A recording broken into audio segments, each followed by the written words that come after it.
Welcome to another Kundalini After Dark session. I'm your host, Brent Spirit, and I'm here on Zoom with 14 others, 5 tuning in on YouTube. And I'm sure throughout the evening, some more travelers will come and go. This is Kundalini After Dark, where we meet to discuss, of course, the Kundalini Awakening journey.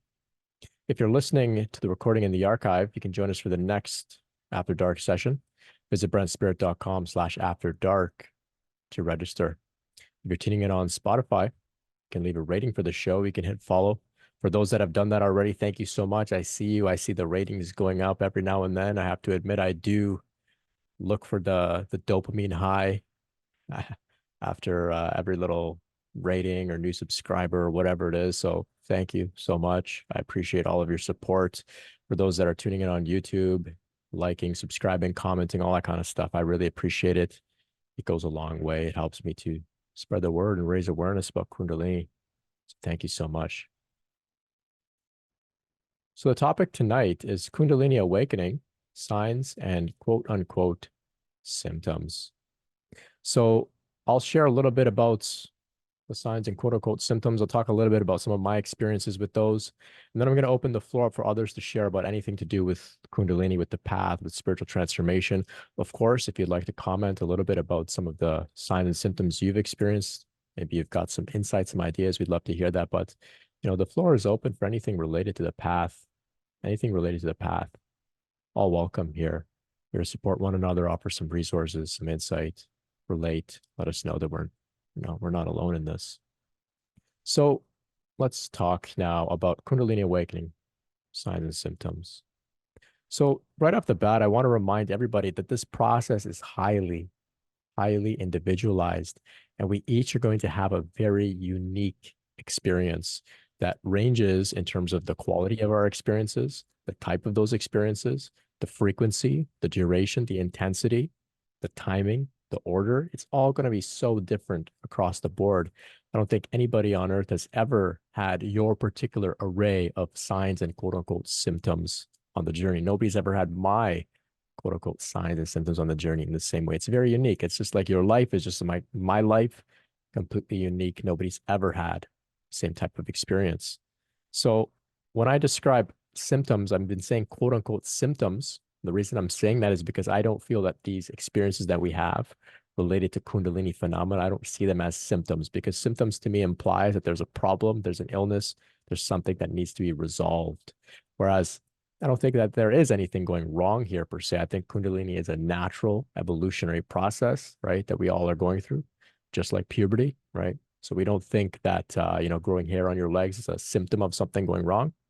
It's a sign of puberty, just like what all of the things that we're going to talk about today, they're signs of the Kundalini process underway. So we may often hear people describe their symptoms, and you may see online there's some different material that describes Kundalini symptoms. There's even this term Kundalini syndrome, which describes, a challenging experience that some people go through, and they attribute their experience to be associated with Kundalini, and then they refer to it as a syndrome. I don't see it as a syndrome per se, because a syndrome, of course, is a mysterious illness. I think this is not necessarily mysterious. I think it's a known transformational process. So there's nothing syndrome about it, in my opinion. So we'll keep that in mind as we kick this off here. So I'll share a little bit about some of the different signs. So the first category here is we have got the physical signs. So within the physical human body, we may perceive sensations of energy moving through the body. Maybe it's heat, maybe it's warm, maybe it's tingling. Typically, of course, we have the Kundalini rising up the spinal column, the Sushumna Nadi. In Sanskrit, they call it the Sushumna Nadi. Sometimes it's associated with the vagus nerve. So some people will experience little energy moving up the spine. Very common. However, not everybody experiences this type of specific sign. Some people never really experience that.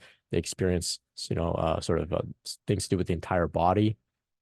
So the spine is, of course, a major theme here. Many will experience some energy moving up the spine, but not everybody, right? Some people will experience body tremors. They'll experience kriyas. Of course, kriya is a Sanskrit word referring to the spontaneous phenomena that can arise within the context of what we're speaking about here. So we're speaking about involuntary body movements, shaking. Often these things may arise during a period of meditation. They may arise during a period of rest. So I had an interesting Kriya and an interesting sort of body tremor type experience. I was on retreat. I was having a lot of vibration happening. And I noticed that every time I would sit in meditation, this vibration would start. It was kind of like I was an idling car, an idling, motorcycle or something like that. That's what it felt like. Anyway, I was in my room, not meditating, but in a meditative state. And I went and I grabbed my water bottle. And the moment I grabbed my water bottle and brought it to my mouth, the vibration stopped. So I thought, okay, that's interesting. So I put my water bottle down, stood at rest. The vibration started up again. So then I grabbed the water bottle again and I brought it to my mouth and it stopped. So I began to experiment. So every time I would like kind of engage in something that required some degree of focus or attention, that it required me to come out of my state of rest, the vibration would stop. But the moment I went into rest, the vibration would start up again. So to me, that suggested that this intelligence of Shakti, of Kundalini, that is causing the vibrations, that's causing the Kriyas, it has some degree of intelligence. It sees, it understands that I'm going for a glass of water. It's not conducive for me to be shaking. I'll try to drink water. So it stops, right? Maybe if I was, say, writing something, of course, no writing on this retreat, but if I were to write, maybe then it would stop. Maybe if I was eating, it would stop. Maybe if I was speaking to somebody, it would stop. But the moment I went into rest, it took advantage of that time and began to do its work. So this is something to keep in mind, is to pay attention to the intelligent component of this process of the Shakti within that's orchestrating all of this. So in a similar way, some may also experience spontaneous vocalizations, right? Sometimes it's laughing, sometimes it's crying, sometimes it's yelping, screaming even. Often there's chanting, there's light language that can come through spontaneously. So nobody's voluntarily doing it, it's just kind of happening, it's flowing through them, right? Some may also experience altered breathing, also known as pranayama, also known as spontaneous breath work. So rapid breathing, very shallow breathing, holding the breath is very common. Sanskrit's referred to as kumbhaka, holding the breath spontaneously. It can be kind of scary sometimes. If you've never experienced it, you don't know why. But sometimes the breath can either be held in, or sometimes we can exhale and then not take an inhale for a little bit, not to the point of, suffocating, but the breathing can stop. And that has to do with influencing the flow of prana throughout the system. So this can happen as well. We can experience intense shifts in temperature within our body, heat, cold. It can feel like ice moving through your body. It can feel like fire moving through your body. This can happen as well. It can be quite uncomfortable, and it may have nothing to do with the external temperature, right? Some people feel immense heat. They jump into a cold ice bath and still feeling very hot internally, right? Some can also have shifts in libido, shifts in sex drive, either increasing or decreasing is very common as well. Once again, I'll remind you that, not all of these signs need to be present for Kundalini awakening. They can come and go. Some of them can be very brief. Some people may never experience any of this. Maybe you're listening, you're like, I never really experienced any of this. That's fine too. There's a wide array and very varying wide spectrum of intensity that people experience these things. The next category here is I have emotional purification. So some will experience these emotional upheavals of sort of dormant, stored, bottled up, suppressed emotional content. So some may feel like they've been holding on to things for a long time, things that they don't even remember from childhood, from earlier on, things that were maybe sort of blacked out in the memory to protect oneself from having to relive things. Those things can start to come up, and they may not come up with a specific memory. You may just have feelings come up, feelings of fear, feelings of stress, guilt, shame. These things can come up. So it's important to be able to work with those feelings as they come up. Conversely, some can experience states of euphoria, bliss, ecstasy, deep peace, deep contentment, joy. This can happen as well. Deep love. This can all arise spontaneously as well. And it can happen to a point where it gets a little intoxicating, you could say, like almost to the point where like you can't function. This happened to me. I experienced bliss, which was incredible, but I remember only being able to lay in bed and cry in bliss. And as I'm feeling this, I remember thinking like, there's no way I can function like this. Like I can't be experiencing this degree of bliss for so long. Like this is impractical for a human life. So some people may say they want to experience the most intense degrees of bliss forever and ever, but you know, kind of it can be a little debilitating, believe it or not. So that can happen. We can also have expansions in our emotional capacity to feel compassion, to feel empathy, to feel sort of a kindness and caring for one another, oneself, the planet. This can happen as well. We can begin to understand deeply the challenges of other people, how they suffer, the emotional reasons and the emotional experiences other people can have. So very quickly, we can develop our emotional intelligence. Without necessarily having to be taught anything. It's just that we develop our own emotional intelligence and awareness of ourselves, and that easily maps over onto other people. And we see that generally speaking, we're all basically dealing with the same core challenges here as humans, right? Core emotional challenges. Um, so psychological purging, this can happen as well. So we described emotional purification. Associated with that, we have psychological purification. So some people can encounter the shadow part of their psyche, the part that's dormant, suppressed, unconscious, which can still be also influencing us in a subtle way, often adversely, right? So fears, insecurities, aspects of the personality that are kind of unintegrated, a little awkward, a little clunky, maybe even you could say selfish, hurt. These types of parts of our psyche can come forward, and we can really embody those states to a very high degree. So it's important, once again, that we figure this out and learn how to work with this without you know, spilling over onto other people at the wrong time. So ideally, we want to create a safe container so we can do this work. Um, we can experience a lot of cognitive dissonance as well. So with Kundalini awakening, it's a paradigm shifting experience.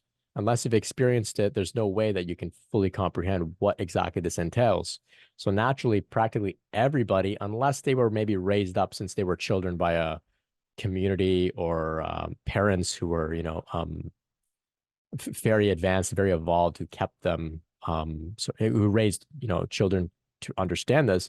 Otherwise, most people, this is going to be a complete paradigm shift that's going to challenge any ideas of religion, any ideas of theology, atheism, science, as well as one's identity, one's purpose, one's potential. All of these things are going to get a real overhaul, and that can bring a lot of cognitive dissonance. So people can think, all my life I've been a certain way. People know me as this person, and now I can't really be that person anymore. I've seen something, I've experienced something that completely contradicts that, or there's various challenges to do with one's identity can come up around these things. Beliefs, lack of belief, all of this stuff can really get quite challenging, and so um, that's why it's important that we're at least, out here together talking about these things, relating and letting each other know that, hey, yeah, we are entering into a new paradigm of thinking, of relating with the world, ourselves, etc. But we're not doing it alone. There are other people who have made this, this journey into these new paradigms as well, right? We can also have a heightened awareness of our ego, right? So we can become very, very aware of the workings of the mind, the motivations of the mind, the subtle, somewhat sneaky tendencies of the mind to maybe seek validation, to maybe try and fulfill itself through acquiring whatever in the future or whatever it is. These little subtle things, we can become acutely aware of it, almost as if there's a presence that's been opened up in us that's able to watch the mind without getting caught up in it, to watch the ego without getting caught up in it. And this can actually be quite difficult because prior to this awakening, we may have just been caught up in our ego and therefore not self-aware. And with that, there's a sense of, you could say it's kind of like, ignorance is bliss. There's a sense of comfort just being in the ego. Whereas when we begin to awaken, now we can see this ego and it can actually make us feel a little like we're not living up to par. It can make us feel guilty, make us feel ashamed, make us feel frustrated with ourselves. So that can add an undue layer of suffering, actually, believe it or not. Once we begin to be able to witness the ego and watch the way it's playing itself out. So um, there, in some respects, yes, the path is about overcoming suffering, but at there's certain points, such as this point that I'm mentioning here, suffering can actually be heightened.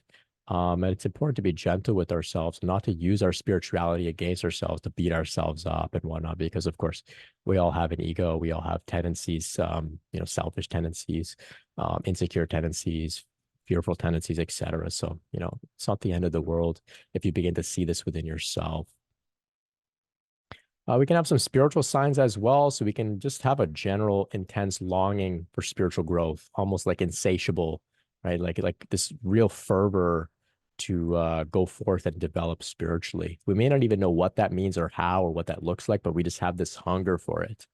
Um, that can lead us to exploring various traditions, watching different talks and videos and meeting with people that are on the path. It can take us on quite the journey. And of course, I'm sure that's how many of us have come to connect with each other here tonight. Um, we can experience something quite remarkable, which is oneness. So, oneness, it's not a state of oneness that we've unlocked or that we're adding on to ourselves or that we're putting on oneness glasses and looking at the world as if it's all one. You can look at it in a different way. It's that we're taking off the separation glasses. It's that we're just seeing things as they always were, unfiltered. It's always been one. So it's not this new thing that we're going to go out and try and acquire a new perspective. We're trying to shed the old perspective that no longer serves. So we can have these moments where we are totally melting into a state of oneness with all that is. It can be quite profound. We may forget who we are, where we are, our own name. We may forget or not even be able to distinguish our own self from the chair and whatnot. I had an interesting experience. I was eating breakfast and a little fruit fly just flew across my awareness, like in my visual field in the front of my face. And I didn't know if I was the one flying. For some reason, I perceived that I was flying across this guy's visual perception. And I was simultaneously watching myself fly, and I was looking at this guy. It was very strange. I was subject and object all together. And what was interesting was it was just with a tiny fruit fly, right? So sometimes we think oneness means, becoming one with you know, um, other people. And it totally could, for sure. For sure. I've had some experiences like that as well. But I think the fruit fly made it a little more interesting because it was just it was a fruit fly, almost like, it's like the tiniest little pest. But that was one experience I had of, you have some others, and in meditation, you can practice cultivating these types of states and whatnot, but these can also happen spontaneously as well. You can also experience spontaneous meditative states. So you may never have practiced meditation and you find yourself just sitting on the couch, closing your eyes and going into some sort of deep state of relaxation, some sort of altered state of consciousness. It may actually map over to a very specific state of meditation that's been documented in some of the older traditions, like say Buddhism or yoga, but you may not know anything about that. It's just kind of happening to you on its own. And this is not uncommon at all. If it does happen to you, this is great. It means you have some natural inclination towards meditation, and you can actually lean into that and support it through conscious practice, and maybe even some study, and maybe even working with a teacher to learn how to better understand your experiences. But this is very common as well, spontaneous meditative states. Some may also have visions and hallucinations. This can also include dreams, right? So dreams can take on a whole new quality, spiritual motifs, spiritual beings, spiritual healing and growth and transformation. All of this can happen in dreams. Sometimes even Kundalini awakening experiences, like all of the symptoms that I described so far. Let me correct myself. all the signs that I described so far, those can happen in dreams as well. So you can have energy moving up the spine. You can have all sorts of emotional purification and purging happening in dreams. I had many dreams where I was like just yelling, shouting, screaming, fighting people, like just letting out a lot of pent up stuff from my shadow in a safe way within the dream, because of course I didn't have to make a mess in my worldly life. So the dreams can take on those qualities, but also just general visions, right? Sometimes we can have a vision in meditation, eyes closed. Sometimes visions can happen simultaneously. You're looking around with your eyes open, but you're also having another part of you, your third eye, your mind's eye, having a full-blown visionary experience. This can happen as well. Sometimes the visions are meaningful. Of course, they can have very clear significance. They can provide information about somebody that you're, say, relating with. Maybe you're getting some intuitive information for how you can best serve them. Sometimes the visions can just be like almost just sort of mysterious. And if so, it's worth taking note of that, maybe keeping them in a journal. But sometimes you just never figure out what exactly they were about or what they mean, and that's okay too. That's okay too. On a more lesser intense scale, sometimes it's just seeing, little bits of light in meditation. You close your eyes, you're seeing different lights, blue light, indigo light, white light. Sometimes it's flickering, sometimes it's moving, it's changing, it's growing, it's pulsing. These things can happen as well. Um, so all sorts of different visionary phenomena. You can also have enhanced intuition. You can feel a sudden just knowing of certain information. Um, and you feel pretty good about it. It just feels right. Like it's probably valid or true. And maybe in certain situations, you can verify. You can, ask, maybe you get an insight, an intuitive insight about somebody you're relating with. And you can just share it with them. Hey, this is a thought that came to me. And they may say, oh, yeah, that's exactly what I was thinking or feeling, or that's what happened to me. And you're right on. And little experiences like that can help you to trust more and more in your intuition. So it's a skill. It's a skill that can be used. We also have here another category here, cognitive and perceptual signs. So we can experience altered states of consciousness in general. So expanded states of awareness, oneness states, meditative states, um, heightened sort of vantage point when we're looking at ourselves, our mind, our emotions. Sometimes even the world, sometimes people describe a sort of 360 type visual phenomena. These things can happen. We can also have increased sensitivity to all of the different senses. Some people can get really sensitive. They can't go into a crowded place. Certain foods can be also somewhat triggering. Smells, sounds can become very, very sensitive as well to energies, can also experience heightened creativity. So this happened to me. I just had the urge to express through color, through light. I tried to paint, not a good painter. Didn't feel satisfied, felt very frustrated painting. I wasn't able to really express myself. Then I picked up a camera and that really just, became my creative outlet. And so I began working as a photographer. Some may have poetry coming through, mystical poetry, music, writing, literature. These things can happen as well. All sorts of different things. And sometimes people can experience psychic phenomena, psychic gifts, seeing past lives, seeing auras, all sorts of different things. Healing abilities can come and go as well. But what's important, like I said, is to remember here that this is a wide array of signs that I've shared. You may experience one or two, you may experience none. You may experience all of them and more. I see some are describing even other different signs here in the chat. We've got synchronicities, we've got precognition. There's a huge, huge list. There's a never-ending list. So that begs the question then, how do I know that I'm going through Kundalini awakening or not? Brent, you're saying you may not have any of these signs and it could still be Kundalini awakening. Well, yeah, often we hear from those who have had really profound signs along with their process. Those who have had very gradual signs, very gradual, gentle awakenings, they don't report much, right? They're not out there writing books about it. They don't have much to say in terms of their experience. They may have a lot of wisdom to share, but they may not have much to report about their own journey. but it's those that are like, say, Gopi Krishna, right? Very profound, intense, dramatic awakening. So he became a spokesperson for Kundalini, right? So it's important to keep in mind, not everybody's going to have intense experiences. So then how do we discern? Is it important to discern? Well, it could be.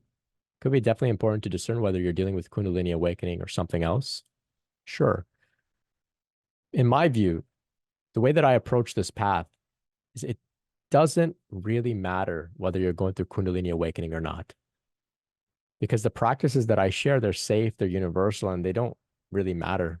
Everybody can do them. If you're going through Kundalini awakening, you'll benefit from them. If you're not, you'll benefit from them. So it's okay. So I get a lot of people that come to me and they describe their list of signs. And they say, is this Kundalini? Most of the time they describe, well, I had this huge energetic rush up my spine. It exploded.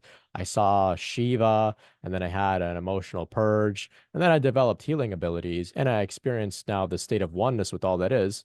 Is that Kundalini, Brent? I'm like, well, yeah, that's it's most likely Kundalini. But then, of course, every now and then I get some people that are like, I have, I had an interesting experience in meditation. I got a little peaceful and I felt my chakra. And it's like, is that Kundalini? And I said, I'm not sure. I'm not sure. Maybe, but it doesn't really matter because the practices are universal and they're the same for everybody. So the practices that I share are to engage in basic self-care, eating well, drinking water, staying hydrated, cutting out things that don't really serve us, whether that's recreational drugs, media that doesn't serve, operating in an ethical manner. Operating in an ethical manner means we don't harm others, we don't harm ourselves, and we maintain somewhat of a clear mind to allow this process to unfold, rather than if we operate in an unethical manner, clouds the mind, right? We have all sorts of thoughts and they can make everything more difficult. So we operate in an ethical manner, cultivate some sort of relationship with the higher power, whatever you may refer to that as. Call it the wisdom of your body, call it God, call it Shakti, call it the universe, call it Jesus, call it Ganesh, call it whoever you want, but some relationship with a higher power. This is very useful as well. Gentle movement, very useful. Turning inwards, whether that's through meditation, whether it's through contemplation, chanting, some sort of inner practice to pay attention to the emotions, the thoughts that are coming up within us. All of these basic things can help anybody on the path at any point on the path, including those that are going through Kundalini awakening. So whether your signs are very obvious, whether it's unclear, it doesn't matter. That's my view. That's my view. And that's why I take a very passive approach. I say that this is just like puberty. We don't have to do anything special to go through puberty. We just have to not do anything that's going to, cause a lot of difficulty, right? Listen to the body, right? Through puberty, your body said, hey, I'm tired. I want to go to sleep. So you slept in on the weekends, right? Slept in, you ate more. That's it. You don't have to do too much, right? Same with this. Follow your impulses. If you feel like sleeping, great. Right? If you feel like meditating, great. If you feel like reading and studying, that's great. So the body, the system, the Kundalini within will lead you down the right path, regardless of where you may be on the journey itself, right? The intelligence within is always active and always guiding us if we're able to listen. So I want to share briefly here some more signs of a Kundalini rising, except these are signs from kundalinicare.com. So this is the website for Patanjali Kundalini Yoga Care, PKYC. Highly recommend their work. Check it out. They've done some incredible books, probably the most sophisticated material out of everything that I've come across within this space.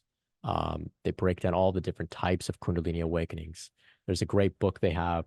It's called Stories of Spiritual Transformation. Covers about 20 different Kundalini awakening stories. And if you read them, I think maybe just a few out of those 20 describe intense energetic phenomena, describe intense energy moving up the spine. The rest of them, over 15 of the other stories, they don't really talk about all of this flashy stuff that we typically hear about. And like I said, PKYC has some of the most sophisticated material I've come across. So I think that the argument that can be made there is that not all Kundalini awakenings have to have this, energy pillar shooting up the spinal column and activating each of the chakras, and all of them started to spin and there was a rainbow. And like, I don't think they all have to have that type of degree of intensity.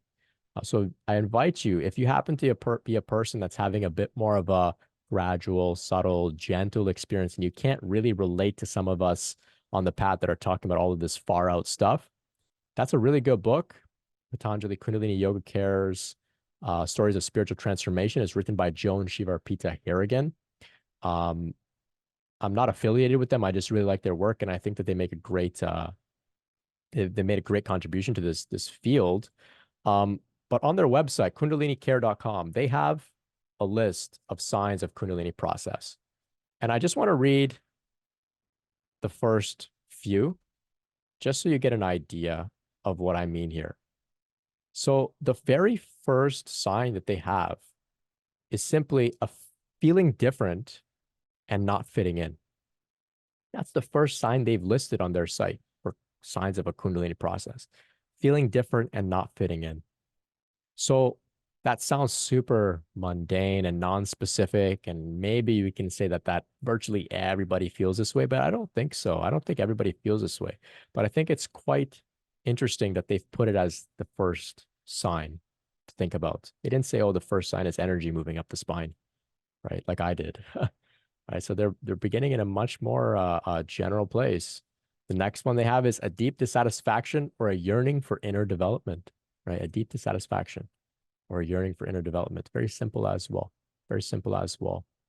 Then following that, they go on to list a bit more, like it's some of the things I mentioned, inner sensations of light, sound, or current, heightened inner or outer awareness, feelings of energy or vibration within, special abilities, capacities, and talents, altered states, spontaneous movements, interest in spiritual growth, a sense that something non-ordinary, transformative, or holy is happening within. So these types of things can all arise, but I think it's important to note the full spectrum is here, from visions and energy to basically just feeling different and not fitting in. So across the board, we all can probably fall somewhere along this very wide spectrum. And perhaps today you're leaving with more questions than answers, wondering, oh, well, it's such a huge spectrum. Maybe everybody's going through Kundalini awakening on the planet. Maybe everybody. Sure, maybe so. But that's why I like to say it doesn't matter, right? We just trust ourselves, focus on self-care, right? Do the basic things that the body's asking for, engage in some sort of spiritual practice, whether that's prayer, chanting, gentle meditation, movements. We'll be well on our way. We'll be well on our way. So I'm going to open the floor up for others to share as well. See what comes out today in our conversation. Before that, I just want to remind you to visit kundaliniawareness.org if you haven't already. We've got some great stories that have been submitted by the community about their experiences. I'd love to have you submit your story if you haven't already. If you have, thank you so much. We're putting together a catalog of various stories because, like I said, it's a highly individualized process. I'm trying to make more sense of it. We've also got a directory of licensed mental health professionals there. Check it out. It's all available for free. Next weekend, June 8th and 9th, I am presenting with Spiritual Awakenings International on Sunday, June 9th at 2 p.m. Eastern. I'll be talking about Kundalini awakening and overcoming some of the common challenges. But don't just show up for me. It's completely free. There's 40 different speakers all weekend talking about various topics to do with spiritual awakening, near-death experiences, meditation, yoga, all sorts of great stuff. Very, very brilliant speakers. So please drop by. You can visit spiritualawakeningsinternational.org to register. Like I said, completely free. They operate on donations if you'd like to support them. But it's all held on Zoom, all virtual. So you can drop by. There'll be some Q&A if you want to ask some questions to some of the speakers. Connect with the community in another way as well. So I invite you to check that out. You can visit brentspirit.com for more free content just like this. I appreciate you all for your support. For those that have donated at any point along the way, thank you so much. It goes a long way. It allows me to do this, allows me to bring us all together so we can relate and support one another. Hey, Tom, I see your message there. Seems like you're having a difficult time. Yeah. Well, you've come to a place where there's others here who can relate, and you're not alone. You're not alone. Did you want to share? Yeah, sure. I'm sure many of others have. In fact, having known you for a couple of months now, all of you somewhat, we've all gone through this. Just things were going very well, and then seemed to be anyway, and then as though I'd bottled up like all of this emotional stuff which has now been released in the last week with feelings of loss and loneliness, which I mentioned, and intense anxiety, and heat today, especially. It's not even particularly warm out, but went for a walk. I had to go for a walk at dusk, and just did about a kilometer of reasonably fast walking, and just covered in sweat by the time I got home. I want to take a cold shower, and that's happening more and more, or putting like ice cold water on my face to so I don't feel like fainting. And with desperation to do things, to keep busy, so that I don't have a moment to sit still and think about what's happening. I've got to take, just all kinds of little things, pick up all the papers on the floor, take out the garbage, run, take out the recycling, all this crazy stuff. Well, not crazy. I mean, that's got to be done, but it doesn't have to be done in that manner. So then the crying and just feeling abandoned completely and alone. And it was just a really rough time, which now, since getting on, since listening to you tonight, I feel calm again, and which is nice. And so yeah, just that's what's going on. And I'm sure a lot of you have done that, but if anyone has any unique or any ways at all, that be unique ways of that you've handled that kind of feeling, to besides done prayer, prayed and released it all and giving it up to the goddess to take care of it, and trying to do that. I love you thoughts. Then another one comes, I love you, but I hate myself, kind of, which is, I wouldn't want to be a member of any club that would have me. That kind of thing that comes in, which of course makes me then laugh, but not in a funny way. Anyway, that's what's going on, and so just wondered what maybe some of you have other tactics or techniques that you use when this happens, and some people have already answered. Thank you very much. Yeah, that's what's going on, and yeah, it's a strange time. Hmm. Well, Tom, thank you so much for showing up today and opening up. And I know that I know others as well from our other meetings. You show up and you share such great wisdom and insight and experience from your journey. And so I appreciate you coming today and saying, hey, hasn't been going too well. And I think that's such an inspiring thing. And even to see that, you're describing it as a release, that you're working through it. I think that's very inspiring overall. Matt Kahn spoke to me when he said, when we're feeling down, when we're feeling sad, when we're feeling hurt, we're feeling abandoned, that's when we deserve more love, not less. And so that really spoke to me, because there were times where, like you were saying, maybe we hate ourselves. We're inclined not to offer ourselves love during those times, because we're, saying, I hate myself. Who am I to be worthy of love? And he says, no, this is when you deserve it more than ever. So I said, okay. I can't abandon myself when I'm feeling abandoned. I can't do that. Now I need to be with myself more than ever. So I saw all of the easy times as training and practice for these periods that you're going through here. And it sounds like you've done some great training and it's working out for you. I think, like you said, what you're going through, it's not unusual. This is difficult, but it's what we were speaking about earlier, right? This is the purification, the emotional and psychological things coming up to be addressed and released and healed. I see others have shared some wisdom. Thank you so much. Thank you. Yeah.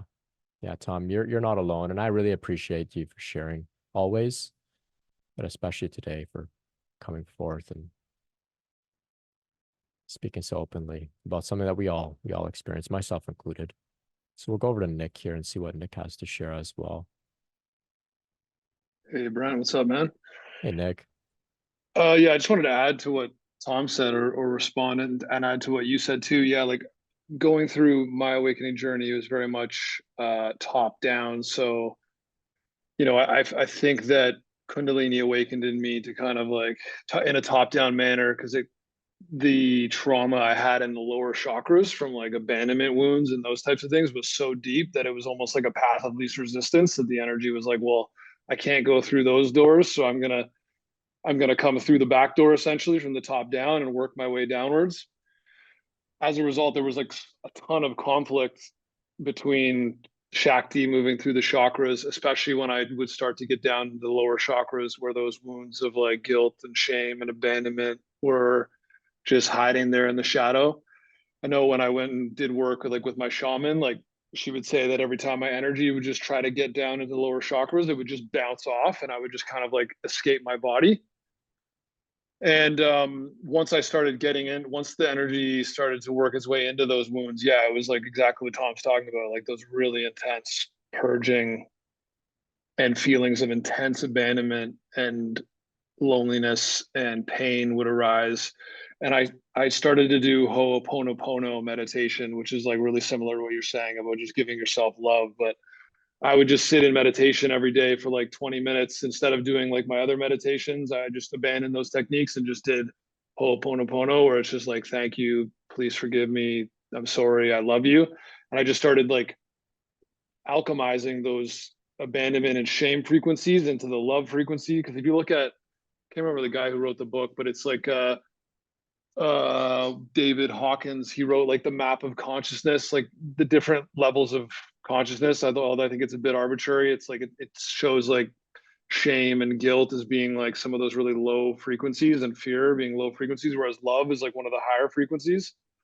So I feel like, yeah, you're totally right. It's about not abandoning the abandonment when it comes up, and literally just bringing the love frequencies into and mixing together with the abandonment wounds, and like the love always kind of just wins over. But it's about just continuously applying that love into the system, because it's kind of like what we're missing in the first place. That's why we are holding those wounds, right? So yeah, that's the hardest thing. Like hardest things for me were not the higher chakras and moving through those, although I had like some spiritual emergencies along the way up there because of how fast it was. The hardest part for me was the lower chakras, and the like repatterning the masculine energies, and healing those abandonment wounds in like the first and second chakra that led to like some addictive tendencies, and just running away from life or running away from relationship and that type of stuff. So anyways, just wanted to contribute to that. It's a difficult time, but it is a good place to be, and that things are coming up to be healed. Thanks. Thank you so much, Nick. Yeah, when you speak of the alchemical process, it always speaks to me as well as others. I know some others had commented, I think it was on YouTube, about your shares, and how powerful they were. So thank you so much. And I'm probably gonna get it wrong. The Ho'oponopono practice, Yeah. um, super powerful. That's like it's Hawaiian, right? Yeah, I believe it's Hawaiian. They used it. It's like a reconciliation process. Like they would do it between members of tribes, but then you can also do it with yourself. And it's really reconciling yourself, like with yourself. It's a way of bringing yourself back to you and forgiving yourself. Like you're just constantly putting frequencies of forgiveness and self love, and you're just tending to that inner child, whatever you want to call it, like that true self, just kind of coming up. So yeah, to me, it's a lot of it. It's about alchemy, and just like we're chemical factories on the conscious level, but then we're kind of like energy factories on the unconscious level, and kind of merging those two processes together, and just realizing that Kundalini is just like this constant circle of alchemy happening. Feel like every chakra has multiple circles of alchemy that have to go on. Sometimes it's one really major one, or sometimes it's a bunch of small ones. but it's just that constant going in and out of that cycle and kind of not running away from the cycle and facilitating it and being willing to go through it, and being willing to, like, experience, some potentially really painful emotions and stuff, and just being the warrior, connecting to the warrior archetype and just kind of going to battle and doing it. It's not easy though. Like, in terms of symptoms, like I had like a spiritual emergency triggered my Kundalini to awaken, but it was actually 3 years before I had the huge energy blast. So I had like a spiritual emergency where I didn't understand what was going on. It was horrible, horrible, and like it was pretty much like hell in a living form. But it like did so much healing to me that it just like almost cleared the path for the energy to move through. And but I didn't know what it was at the beginning. Like, I was told that it was a psychosis, it was a spiritual emergency. The more research I do about that, is I realize that, if you read Rick Strassman's book on DMT, DMT, the spirit molecule, is a really good book to understand. He doesn't really get into spiritual emergency in it because he's a psychiatrist, and I think he didn't want to step on psychiatry's toes, but he does say that psychosis is essentially caused by ayahuasca being produced in the pineal gland, and that we not only produce DMT in the pineal gland, but we also produce the beta carbolines, which come from the ayahuasca vine. So the two separate plants that they combine in the Amazon to create ayahuasca are actually, all of those ingredients are produced in the pineal gland. So spiritual emergencies are ayahuasca experiences, and if you integrate them, they unlock like a secret portal to the next stage in a way, you know what I mean? And it's like we've been pushed away in our culture from seeing them as value, like divine madness, they would call it, or, it's not a loss of touch with reality. So it actually makes you realize, like, psychosis is not even a really properly, I think we'll realize this in the future, that psychosis is not a scientifically valid concept. It's not a loss of touch with reality. It's real. It's just people in psychosis lose the ability to perceive reality beyond the ordinary state. So they're having an ayahuasca experience that they lose touch with, that their consciousness is not structured to be able to experience. So it causes deterioration to their consciousness. Whereas people going through spiritual emergency and moving towards Kundalini awakening, for some reason, they have a mutation in their consciousness and their awareness that allows for that experience to be seen and experienced. And then if they integrate it, it like literally unlocks, like, it's like a golden key, and like unlocks like a gateway to next levels of consciousness. So the worst thing you can do if you have a spiritual emergency is to be told that it's meaningless, because then they're saying, well, you're meaningless, because the contents of the experience are you projected out of the unconscious back onto you. So when they try to tell you that it's not real and that it's something that's meaningless, well, they're just communicating to the person that you're meaningless and you should forget everything you just saw and go back to sleep. So anyways, probably went on a bit too long there, but it's yeah, all those things are things that I've explored in a lot of detail. Thank you. So Thank you so thanks. much. So much value there. So much value there. I really appreciate your insights. No worries. Very interesting stuff. Personally, I will be practicing the Ho'oponopono practice, and I'm going to put it in my arsenal to offer it to others. So thank you so much, because that's a good one. That's a really good one. Really good one. Yeah. Not to dismiss everything else that you shared, which is brilliant. And I've got to revisit that book, The Spirit Molecule. I read it way back, but I don't think I had enough context to make sense of it. But for those that are curious, the documentary barely scratches the surface of what is covered in that book. Very interesting material. And Yeah, it's yeah, a fairly old book. It's like, I think well, not that old, but 2003, I think, or 2006, something like that. So yeah.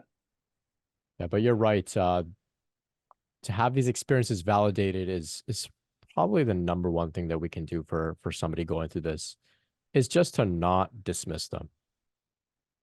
Just to Yeah. not dismiss them. That's huge. Yeah, to not be traumatized when you're already going through a traumatic experience is really important. Yeah. Having the courage to go against, like, people who don't understand, whether they're doctors, family, whoever they might be. it takes a lot of courage to not listen to the consensus. Mm-hmm. Yeah. Well, thank you so much, Nick. I really appreciate it. I know others do as well. So we'll go over here to Aaliyah, and then I'll check out the chat and see how things are going over there. If you're listening in on YouTube, you can join us on Zoom. The link is in the description, and it's pretty charged up tonight in the Zoom room.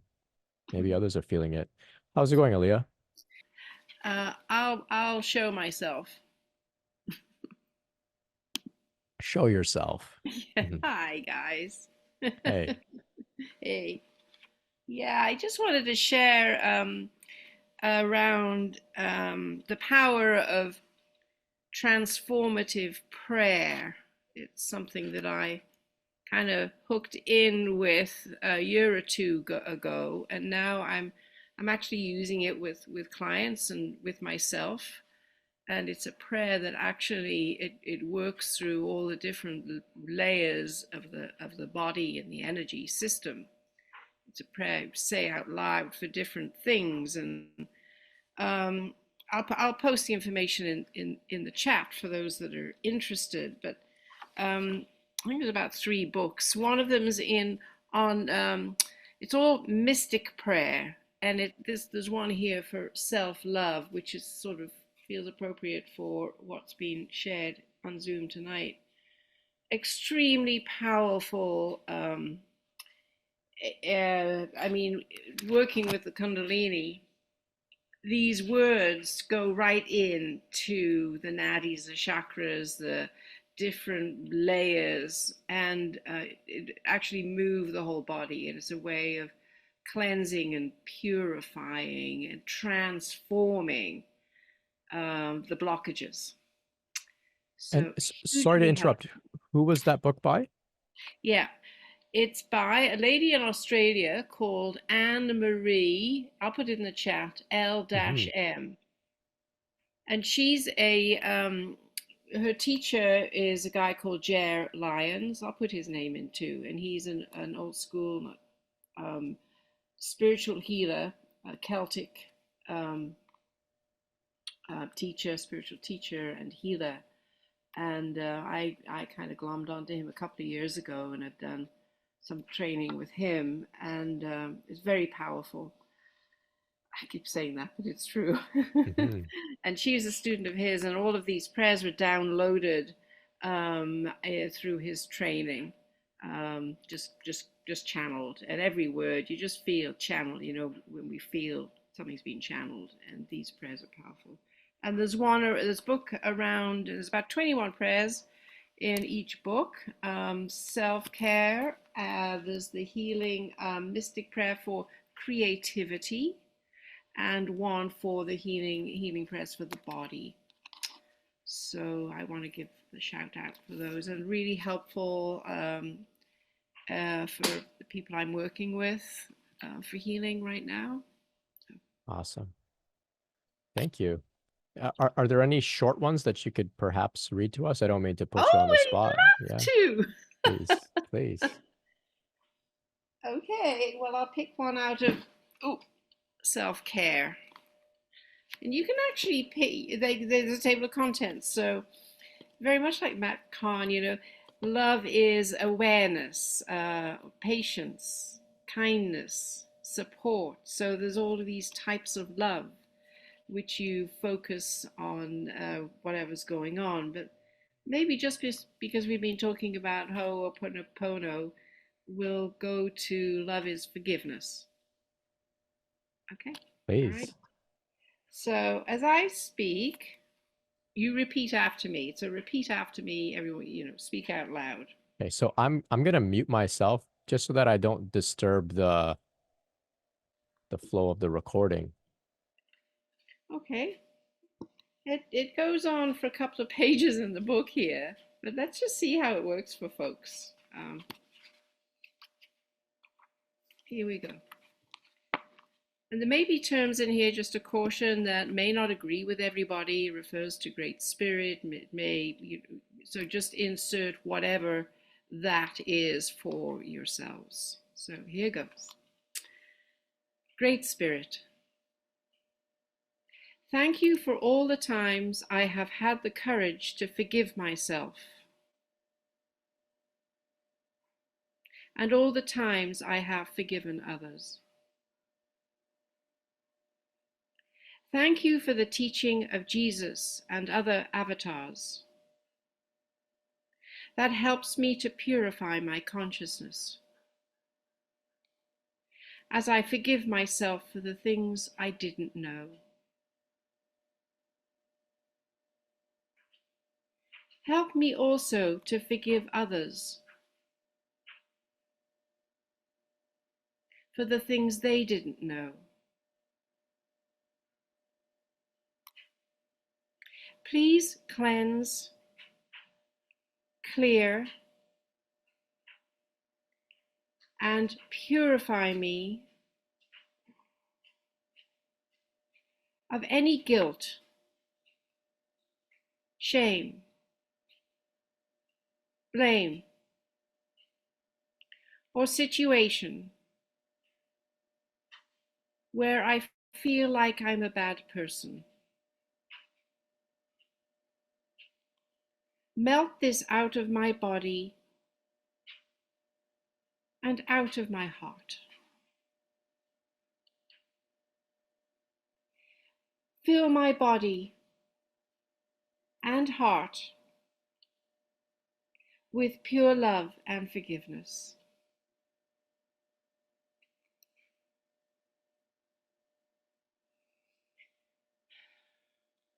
Completely dissolve and release any anger, resentment, hatred, inferiority,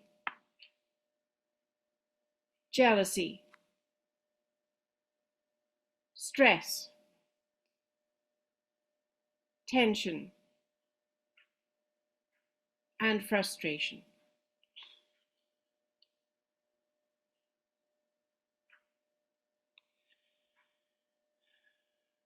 Show me how to fully embrace forgiveness in a healthy and balanced way.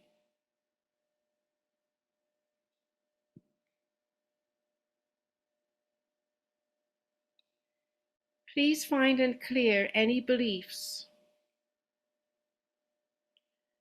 around right doing and wrong doing, any comparison, or any self-judgment. Go into all the things I've thought, said, or done, or not thought, said, or done, along with anywhere I'm still holding on to shame and guilt.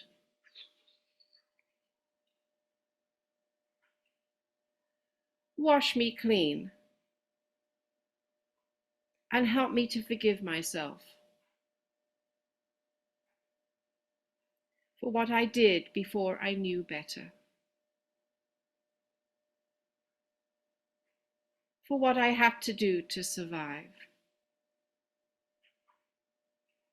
for being less than perfect,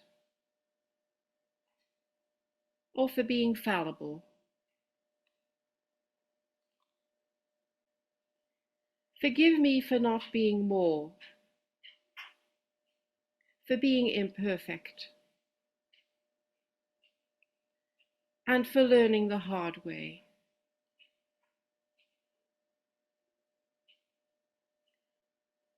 Help me to see my purity, the kindness of my soul, and to love and accept myself, no matter what.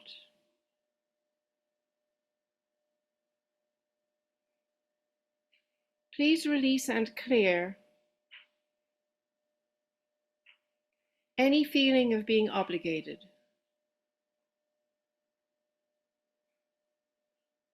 bound, or tied to someone because of what happened in the past. Wash me clean of all these feelings of indebtedness and guilt, and give me all the clarity, courage, and confidence to let go. Place the loving wings of angels around my heart.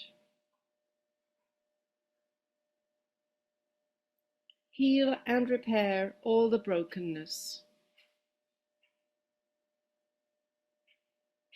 and invite the spirit of peace,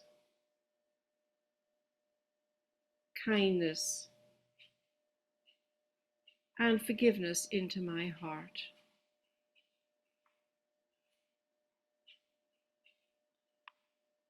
Please open me up on all levels and inside every cell, so that I can fully embody self-love and divine forgiveness. Bring in all the divine mother and father energies that are forgiveness. Clear any blockages and fill my whole body with this frequency.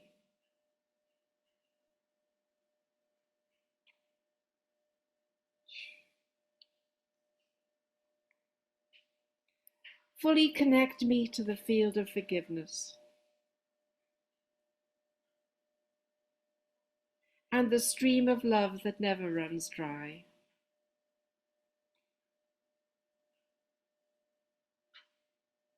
Let me embody forgiveness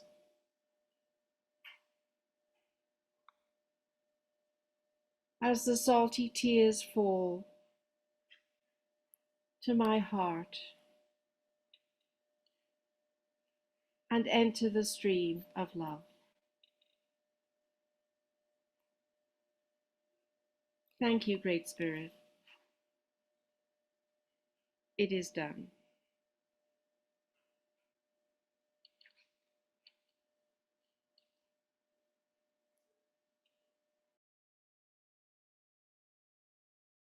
Thank you, Aaliyah, for such a powerful prayer.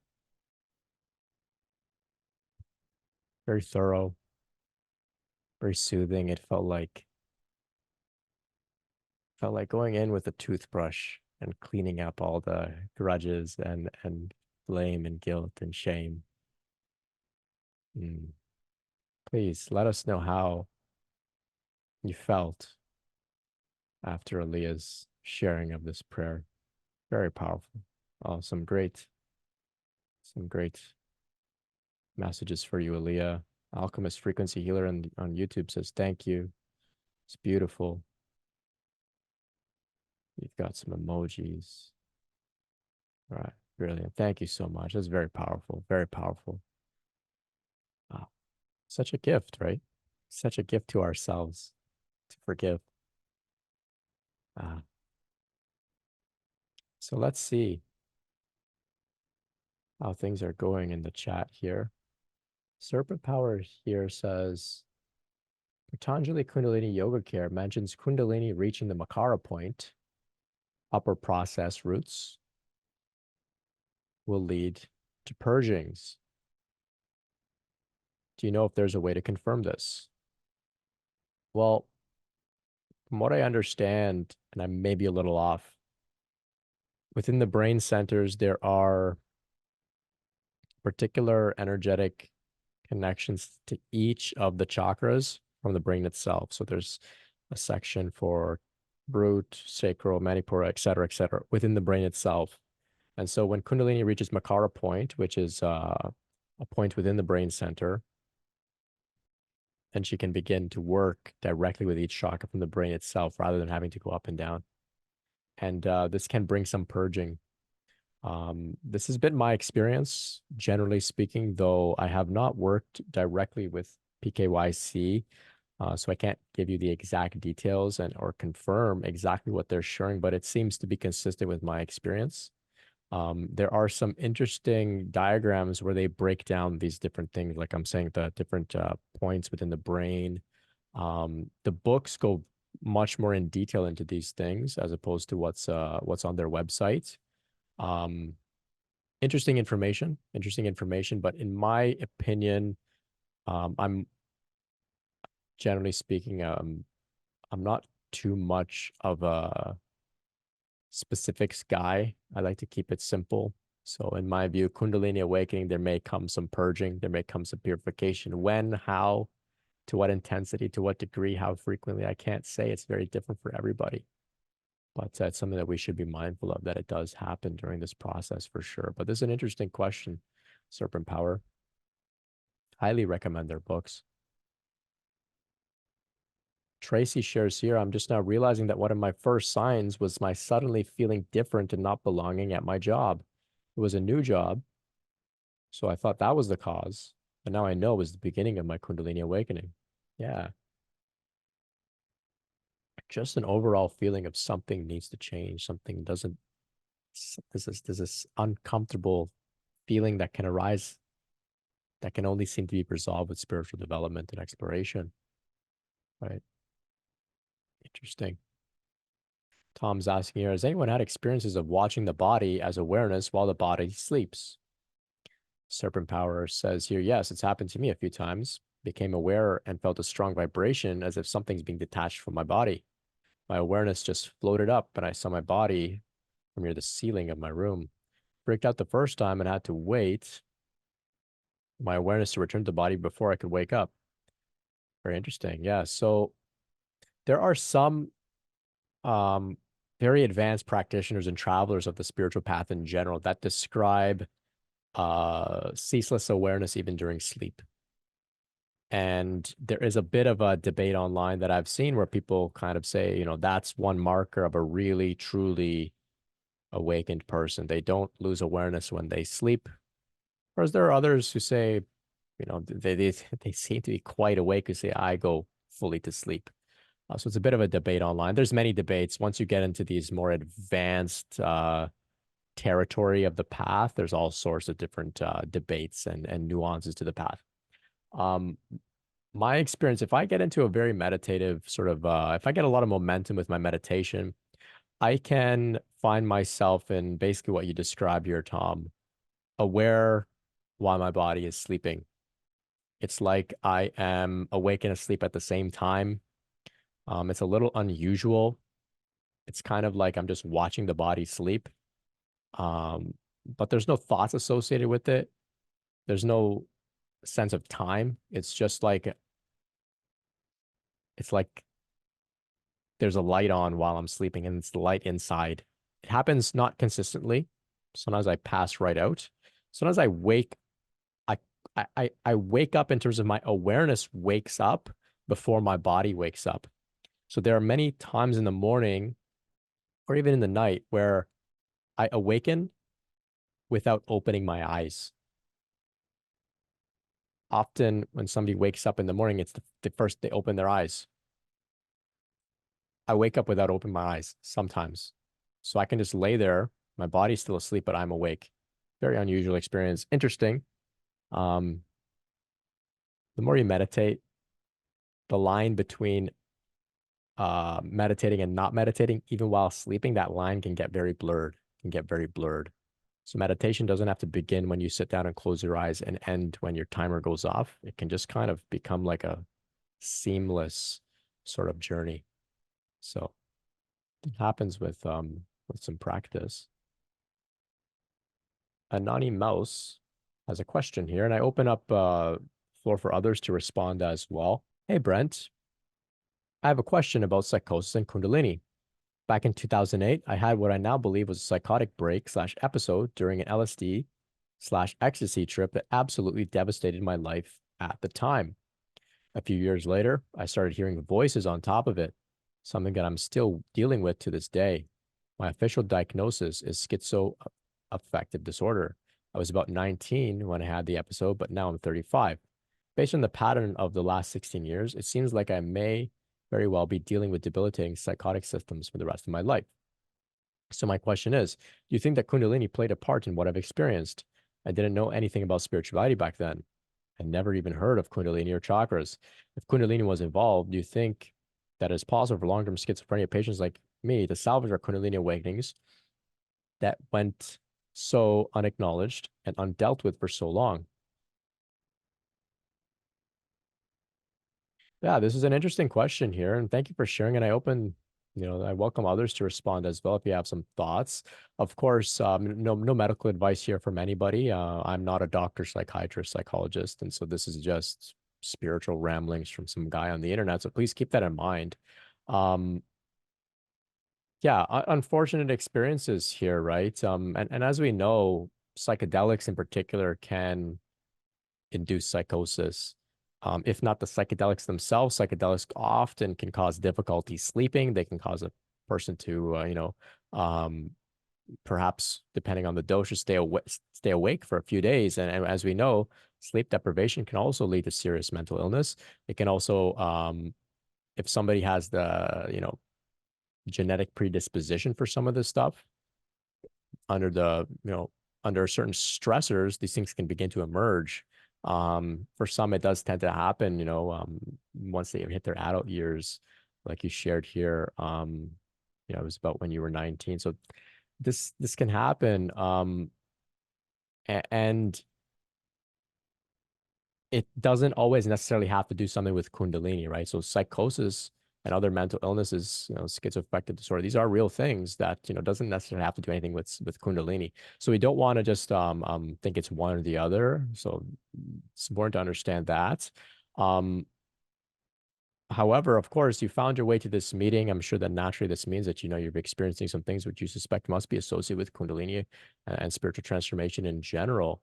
I think that's, entering into that territory with psychedelics, turning inwards, it can absolutely stir up some of the spiritual faculties, some of the spiritual energies within our system, which of course would include the Kundalini process. So definitely so. Even if you didn't know anything about spirituality, this can happen. So if Kundalini was involved, do you think that it is possible for long-term schizophrenia patients like me to salvage our Kundalini awakenings that went so unacknowledged and undealt with for so long? Yeah, so I definitely think so. And this doesn't mean that we don't follow the advice of our doctors for any diagnosis that we have. We still have to, I think. We can have some conversations with them about some of the things that we're learning.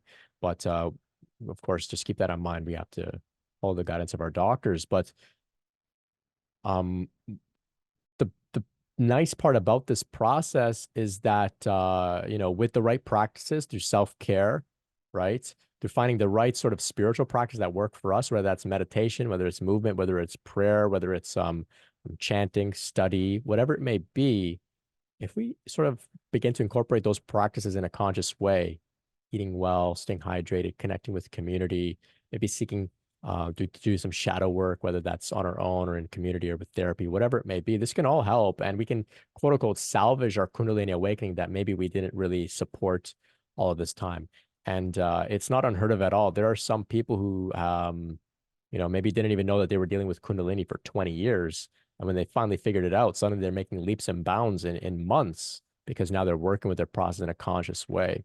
So for me, though I didn't experience what you experienced, my Kundalini awakening process began at 15. But it was only at 23 that I realized I was having a Kundalini awakening at all. So for 8 years, I had no idea what was happening to me. I didn't know it was Kundalini. So yeah, I was engaging in spiritual practices, which helped. But I just want to speak from my own experience here. I didn't know I was dealing with Kundalini. And yeah, I guess I salvaged, what was happening to me. And I think you can do the absolute same, and I encourage it. So it's the basic things, right? Basic things, self-care, turning inward, shadow work, etc. I see here you added, I would also like to hear your thoughts, please, on this topic in the context of our global spiritual awakening that so many people are talking about nowadays. Sometimes it's hard to shake the feeling of having somehow missed the spiritual boat or blown the chance at living fulfilled and spiritually actualized lives that many Kundalini experiencers talk about. Thank you for taking my questions. Cheers.